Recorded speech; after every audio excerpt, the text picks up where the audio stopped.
Satrap's higher activities is to actually push you towards Dharma practice. That when you do Satrap's black tea more, and you do Satrap's prayer more, and you do Satrap's mantra, and you commit yourself to Satrap, you know what his job is, according to Khensa Rinpoche, Lati Rinpoche, Khensa Kunchu Tsering Rinpoche, according to His Holiness the Dalai Lama in regards to Dharma protectors. When you do Satrap more, your spiritual practice grows more. Doing meditation becomes a pleasure. Engaging in Dharma activities becomes a pleasure. Why? It will be pleasurable to prepare for death. It will be pleasurable to bring happiness to others and help them. It will be pleasurable to have a good rebirth. It will be pleasurable that in this life we let go of things that we indulge in that bring no happiness at all. That's real Satrap practice. People thank me, oh, I got a nice job because of Satrap. I say, wonderful. But then I wait for them 1 year, the next year, the next year. Do they come back to say to me, oh, I've let go of my enemy, or I've become a better person, or my speech has improved because I practice Satrap? Very rarely. Almost none. Why? Because our perspective of religion and why we enter is wrong. The reason we enter religion is wrong. Because we enter religion wrong, the result will not come 100%. It's wrong. Therefore, Satrap's real job is that if we're going to go out to the pub and our friends are calling us and there's a Dharma teaching going on, or there's a meditation, or there's some activity going on that can benefit, that we can use that to dedicate to our parents or people that we love. By doing Satrap's mantra and practice, we will focus on a Dharma activity and say, never mind to the pub. Satrap's practice is not for you that on the way to the pub you don't have a car accident. Why would you pray to Satrap that on the way to the pub you don't have a car accident, so when you get to the pub you can create more causes for a car accident, which is being drunk? Why would you pray to Satrap to get a beautiful girl so you can have 3 kids, 2 kids, 1 kid, and use your whole life and drain your energy and your body and your resources for these kids, and you end up dried up like a prune, nothing left, just waiting for death? Why would Satrap help you towards that? If people pray to Satrap to get a relationship, wrong person to pray to. Satrap won't thwart you, but he will give you wisdom. He'll direct you toward the teachings. Oh yes. If you pray to Satrap that you can get $1 million, but with Satrap's third eye, he can check that with $1 million, you'll go away from the Dharma, you'll become arrogant, you'll become haughty, maybe you start to drink, maybe wrong friends come, maybe wrong crowd comes, attracts you to the wrong thing, and you do more and more negative things. Satrap will make sure you don't get your $1 million. Oh, that's not a joke. Because some people, they do Satrap practice, their business goes up. Some people, their business never moves. Why? It is a sign that if they get it, they will go down even further. But they don't understand that. They complain to me. Why? Why doesn't Satrap help me? Why I'm not getting this? Why? I do pujas, I do prayers, I do mantras. Why? Then I don't want to tell them the truth, which is, thank God you didn't get it. Why? You'll only use that to harm yourself even more and the people around you, and set a bad example for the people around you that you can influence. That is the truth. That is the truth. And until we realize that, he won't help us, inverted commas, to get that. Why would Satrap help you? To increase your sufferings, increase your indulgence, increase your negativities, increase your activities that help you to bring more negative karma. Why would Satrap do that? Then you pray to Satrap that your friend's business goes down and your business goes up. Yeah, there are people that pray that. Why? There are even people who pray to Satrap that their enemies will get harmed or be eradicated. It will never happen. Why? Because that will create more negative karma for you.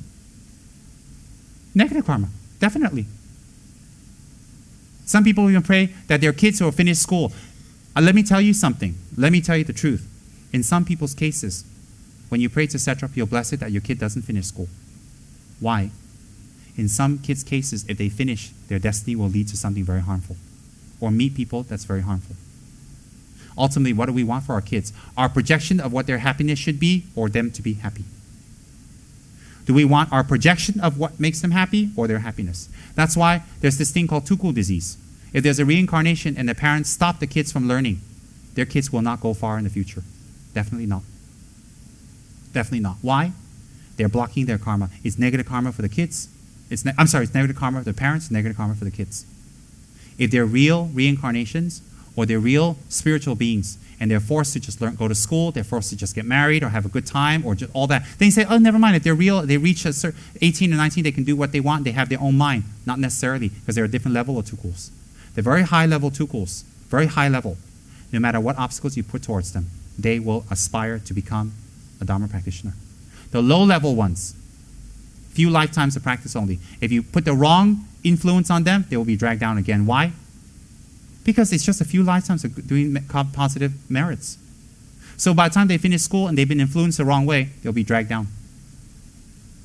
They'll be dragged down. So are we actually loving our kids or forcing our projections on them or what we feel will make them happy or what they should or should not do? We have to think. That's the truth. So therefore,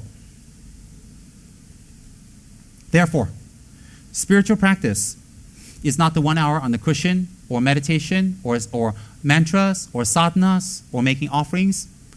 It's the 23 hours after the cushion. How we act, how we think, what we do. And don't write it off like, oh, I'm a good person, I'll just be a good person. No. If you're a good person, if you truly are a spiritual person, you will have control of your death and where you go. And you will be able to influence the people around you. When you talk about spiritual practice, how many people can you influence? That will test your powers. When you talk about spiritual practice, if you can't influence your wife and your husband, and they're still exactly the same, how spiritual do you think you are? If you're not even sure if your children can grow up spiritual now, how influential are you? How influential you are is how much spiritual energy and power you have. How much spiritual energy power you have is how much time you spent on it. So how much you can influence others towards spiritual practice is dependent on your practice. Your practice is dependent on knowledge and education.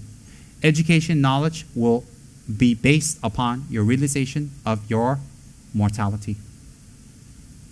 So the first subject of Lama Tsongkhapa's great exposition to enlightenment, the great exposition, we should all get that, or in short it's called Lamrim. The great exposition to enlightenment, the first subject is what? Death and impermanence. Why do you think? Because Lama Tsongkhapa was morbid like me. He had nothing better to do but look at bones. Why is the first subject in the great exposition to enlightenment treasured and put on top of the head of high lamas in Tibet? The first subject is death and impermanent. Why? Spiritual practice can only become real when we realize our death. Otherwise, it's just a farce. When people are dead, it's said that to place the lamrim on their head will help them to take rebirth. That's how holy it is. Why? It contains the essence of all of Lord Buddha's teachings condensed. And a statue or a Dharma book is much more holier than a statue. Much more. Why? A Dharma book, Buddha's words, when we read and study, can take us to enlightenment. A statue at this level cannot. So why wait till you're dead and then someone comes and slaps a Dharma book on your head? Read it now. Practice it now. Why be so petty and minuscule and small-minded and like a village kampung auntie? Just eat, food, fun, movie, entertainment, and that's all you talk about.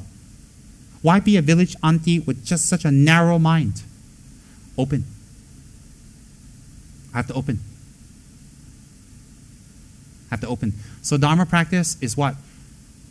If you do your Dharma practice correctly, you do your Dharma practice well, it will be a beautiful relationship with Setra. The real Dharma protector, according to Lord Buddha, is the reliance and trust in cause and effect. That is the real Dharma protector. The real one. Why? If a Dharma protector can actually affect or give us or hand us enlightenment, it would contradict what Lord Buddha had said, that enlightenment is in your hands. No one can give you enlightenment.